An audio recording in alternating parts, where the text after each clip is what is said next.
Hello, my name is Nigel Topping and I'm the High Level Climate Action Champion for COP26, which will take place in Glasgow in November this year. And I'm honoured to address you today. Unfortunately, due to urgent travel plans, I'm not able to be with you live, but it's great to have the chance to spend a few moments with you. I'd like to thank the WCA for organising this important event and welcome all of you, the members of the World Cement Association, colleagues from all over the world, and particularly the large and fast-growing economies of Asia. It's great to see and hear that this WCA Day is covering really important topics, not only about the future of the industry, but about climate change and sustainability and gender diversity.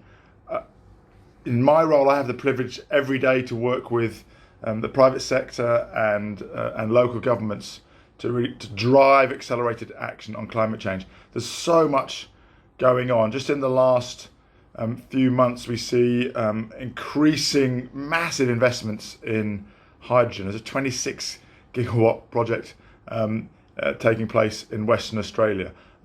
We see the move towards electric vehicles accelerating really fast. So we're seeing the phase out of combustion engines with Mercedes saying 2039, General Motors 2035, Ford in Europe 2030, Volvo 2030, and cities all around the world looking to clean up their air, driving that as well. And a few weeks ago with Mark Carney, the former governor of the Bank of England, we launched the Glasgow Finance Alliance for Net Zero with 160 asset owners, asset managers and banks all committing to getting to net zero by 2050, some of them by 2040. So there's lots of momentum, and it's great to be here today with you, particularly to see so much participation from Asia. Of course, cement being such an important sector for the global economy, particularly the growing economies, but also such a challenge because it represents 8% of global emissions. Great news is we've seen this sudden wave of net zero commitments. Of course, President Xi Jinping committing China to being net zero by 2060, and we've seen in the 2050 commitments from Japan and South Korea and others. And I know that this means that many cement producers are recognising that there's an urgency now to find solutions, but also an opportunity to really be driving innovation. And there's great examples to draw from. In China, for example, the track record of the cement industry in reducing NOx emissions in the last few years.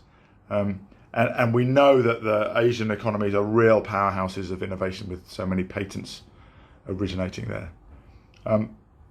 At the end of last year, the WCA president called on cement industry leaders to unite around climate leadership and fair competition. That was an important signal. Since then, in May this year, the WCA launched its climate partnership to foster collaboration with the wider hard-to-abate and climate change sector. And with this focus on the development of net zero decarbonisation roadmaps, which is something we firmly believe in, with the right national and international partnerships within the cement and concrete ecosystem, we can really see also the addition of a gender focus to promote women's empowerment and greater diversity, which itself is key to innovation. Also great to see CEOs in your network in China and India stepping up and giving clear commitments as well as short-term goals. I'd like to congratulate my friend, the Dalmir CEO, Mahendra Singhi, one of the most outspoken voices globally, not just within the cement industry, but within industry.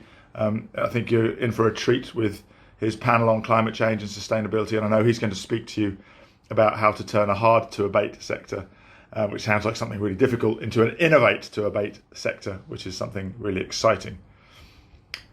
We have huge challenges ahead, let's not kid ourselves, but we already have very exciting examples of innovations, such as the recent X Prize awards in the US to Carbon Cure, injecting CO2 into concrete mix, and Carbon Built, modifying the concrete mix, and of course other exciting technologies like the one from Blue Planet. And I think we're going to hear from Carbon Cure and Blue Planet later on today.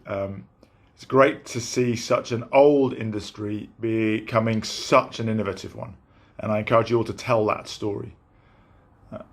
We know that big challenge here, and it's economics. How to take the carbon out of the built environment without making it too expensive. We can see growing carbon prices, both statutory and voluntary, which undoubtedly will be a drive. We also see competing technologies like cross-laminated timber, so the innovation race is not just within your industry, but more broadly in the built environment. With my colleague Gonzalo Munoz, we've created the Race to Zero, a global campaign to encourage all businesses and cities and investors to commit to getting to net zero commitment emissions by 2050 with clear short-term targets and plans. We have over 700 cities, over 2,400 businesses, and investors with $70 trillion of assets globally already joining our efforts in the Race to Zero. And my colleague Harold's going to tell you more about that in a few minutes. Already from your sector, Dalmia, Lafarge Holcim and Cementos Argos have joined, and we'd love to see many more cement and concrete companies from all over the world joining. We'd like to see a tipping point in the sector to show that your sector is committed to the Paris Agreement and getting to net zero. And we'd love to help you make green cement be one of the real breakthrough stories of 2021 and of COP26. I wish you and your organisations all the very best of luck and success on the way forward. I look forward to hearing from you soon about your commitments to join the Race to Zero and about the innovations that your teams are driving towards that green cement future. I'm looking forward to lots of positive collaborations and to hearing more about your day, and I wish you a very good day. Goodbye.